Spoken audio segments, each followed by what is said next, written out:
आज़ाद minutes में हार्दिक स्वागत है। जय हिंद। आप सभी को आज़ाद मिनट्स में हार्दिक स्वागत है। तो हम लोग एनसीईआरटी क्लास 6 का हिस्ट्री जो कि चैप्टर नंबर 1 से स्टार्ट करने वाले थे, एमसीक्यू क्वेश्चन। तो इससे पहले टॉपिक स्टार्ट करने से पहले आप सभी विद्यार्थियों को नव वर्ष 2026 की हार्दिक शुभकामनाएं। यह नया साल आपके जीवन में नई ऊर्जा, सफलता, स्वास्थ्य और खुशियाँ लेकर आए। आपके सभी सपने पूरे हो एवं आपकी मेहनत रंग लाए। और यह जो साल है ये सकारात्मक बदलाव का साल है, ठीक है। चलिए, तो अब हम लोग आते हैं अपने टॉपिक पे। देरी ना करते हुए आ जाते हैं हम लोग टॉपिक पे। चलिए यहाँ पर क्या है, यहाँ पर जो फर्स्ट क्वेश्चन का रहा है देखिए, यानी कि एनसीईआरटी क्लास 6 है, ठीक है। जो और ये कौन सा सब्जेक्ट है, हिस्ट्री है, ठीक है। और ये हिस्ट्री आप, और इसमें चैप्टर नंबर 1 है, यानी कि चैप्टर नंबर 1 का नाम क्या है, कब, कहाँ और कैसे, ठीक है।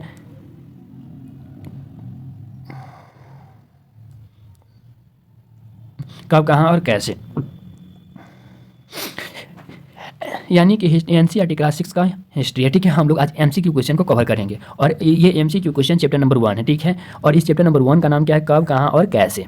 फिर इसके बाद हमारा जो नेक्स्ट क्वेश्चन है, अब देखिए, यानी कि क्वेश्चन पे आते हैं डायरेक्ट। कह रहा प्राचीन काल में जो लोग थे, यानी प्राचीन काल में जो लोग किस भाषा का प्रयोग करते थे। तो प्राचीन काल में लोग किस भाषा का प्रयोग करते थे, तो ऑप्शन आपके पास ए है पाली, ऑप्शन बी है अरबी, ऑप्शन सी है संस्कृत, ऑप्शन डी है प्राकृत।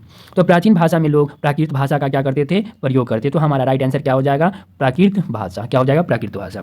चलिए, अब दूसरे क्वेश्चन की तरफ हम लोग चलते हैं। दूसरा क्वेश्चन क्या कर रहा है, सो आप लोग देखिए यहाँ पे क्या कर रहा है, दूसरा नंबर क्वेश्चन। सो देखिए आप लोग, चलिए हो गया। चलिए दूसरा नंबर क्वेश्चन देखिए यहाँ पर क्या कह रहा है। क्वेश्चन कह रहा है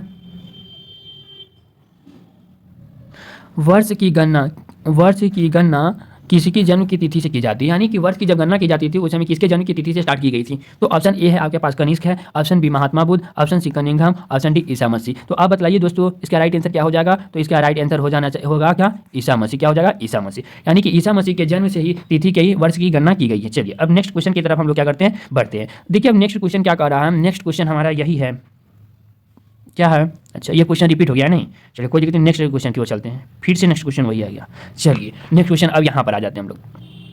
चलिए नेक्स्ट क्वेश्चन क्या है, यानी कि क्वेश्चन नंबर क्या कर रहा है, सो देखिए ऋग्वेद की भाषा कौन सी है। अब बतलाना तो ऋग्वेद में भाषा कौन सी है। तो ऋग्वेद की भाषा यानी कि संस्कृत है या पाली है या हिंदी है या तमिल है। जल्दी बतलाना क्या होगा इसका राइट आंसर। ऋग्वेद की भाषा कौन सी, तो ऋग्वेद की भाषा संस्कृति कौन थी, संस्कृति। तो right answer option number A हो जाएंगे। चलिए नेक्स्ट क्वेश्चन की तरफ हम लोग चलते हैं। किस नेक्स्ट क्वेश्चन की तरफ चलते हैं। नेक्स्ट क्वेश्चन हमारा क्या कह रहा है, सिंधु नदी, सॉरी क्या कह रहा है, सिंधु नदी की सहायक नदी कौन सी है, यही कह रहा है क्वेश्चन। सिंधु की सहायक नदी कौन सी है। अब देखिए सिंधु की सहायक नदी ब्यास होगा, सतलुज है, रावी है और ऑप्शन नंबर डी सभी है। तो सिंधु नदी की जो सहायक नदी है, ब्यास भी है, सतलुज भी है, रावी भी। तो ऑप्शन नंबर यानी कि इनमें से सभी हो जाएगा। ऑप्शन नंबर क्या है हमारा, D right answer. Next question की तरफ हम लोग चलते हैं। नेक्स्ट क्वेश्चन क्या कर रहा है, देखिए क्वेश्चन नंबर 7 पर 7 क्या कर रहा है क्वेश्चन, कह रहा है दक्षिणी एशिया, क्या कर रहा है दोस्तों, दक्षिणी एशिया उपमहाद्वीप में एक कौन सा देश है। तो दक्षिणी एशिया उपमहाद्वीप में कौन सा एक देश है, आधुनिक भारत, चीन, रूस और उपयुक्त सभी। तो इसमें से राइट आंसर आप लोग क्या कीजिए, जल्दी मेंशन कीजिए। क्या कीजिएगा, जल्दी मेंशन कीजिए कि इसमें से राइट आंसर क्या हो जाए। हमारा ये जो कर रहा दक्षिणी एशिया की बात की, दक्षिणी एशिया उपमहाद्वीप में कौन सा देश है। ऑप्शन ए है आधुनिक भारत, ऑप्शन बी है चीन, ऑप्शन सी है रूस, ऑप्शन डी है उपयुक्त में से सभी। तो इसका राइट आंसर क्या हो जाएगा, तो इसका राइट आंसर हो जाएगा दोस्तों ये आधुनिक भारत। क्या हो जाएगा, आधुनिक भारत। चलिए अब नेक्स्ट क्वेश्चन की तरफ हम लोग चलते हैं, देरी ना करते हुए नेक्स्ट क्वेश्चन को देख लेते हैं। और नेक्स्ट क्वेश्चन हमारा क्या कर रहा है, सो देखो यहाँ पे ये कह रहा अतीत से बनी वस्तु का अध्ययन करने वाले व्यक्ति को क्या कहा जाता है। तो अतीत यानी कि अतीत में, सॉरी अतीत से नहीं, अतीत में बनी वस्तु का अध्ययन करने वाले व्यक्तियों को क्या कहा जाता है। तो अतीत में जो बना वस्तु रहता है उसको क्या कहते हैं, पुरातत्वविद कहते हैं कि लेखक कहते हैं, ऑप्शन सी किसान है, ऑप्शन डी क्रिश्चियन है। तो आप लोग बताइए जल्दी से इसका राइट आंसर क्या हो जाएंगे। इसका राइट आंसर क्या हो जाएंगे, जल्दी से कमेंट कीजिए। इसका राइट आंसर क्या हो जाएंगे, पुरातत्वविद हो जाएंगे। अतीत में बनी वस्तुओं का अध्ययन करने वाले व्यक्ति को क्या कहेंगे, पुरातत्वविद कहेंगे। चलिए नेक्स्ट क्वेश्चन क्या कर रहा है हमारा, भारत नाम का प्रयोग क्या कर रहा है। सो देखो यहाँ पर कह रहा है भारत नाम का प्रयोग कहाँ के रहने वाले लोगों के द्वारा किया गया है। तो भारत नाम का प्रयोग कहाँ के रहने वाले लोगों को एक समूह के लिए किया गया है। तो आप लोग इसका क्वेश्चन का जल्दी से जवाब दीजिए, इसका राइट आंसर क्या होगा, जल्दी।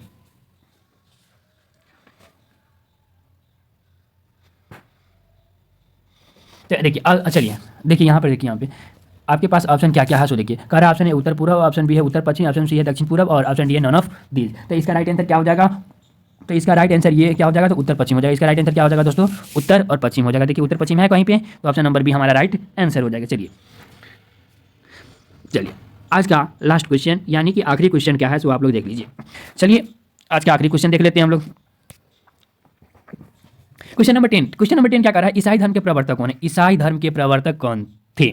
तो ईसाई धर्म के प्रवर्तक कौन है? ऑप्शन ए है महात्मा बुद्ध, ऑप्शन बी है संत वेलेंटाइन, ऑप्शन डी है संत बेनेडिक्ट, ऑप्शन डी है ईसा मसीह। तो आप लोग इसका आंसर जल्दी से बतलाना, आंसर क्या हो जाएगा? तो ईसाई धर्म के प्रवर्तक कौन थे? तो ईसाई धर्म के प्रवर्तक ईसा मसीह थे। कौन थे? ईसा मसीह थे। तो आज के लिए हमारा सेशन यहीं पे समाप्त होता है। ठीक है, फिर मिलेंगे नेक्स्ट वीडियो में, तब तक के लिए धन्यवाद। और इसका पार्ट 2 भी आएगा, तो आप लोग पार्ट 2 को भी क्या कर लीजिएगा, देख लीजिएगा। ठीक है, तब तक के लिए धन्यवाद, खुश रहिए, मस्त रहिए, जबरदस्त रहिए। ओके, जय हिंद, जय भारत।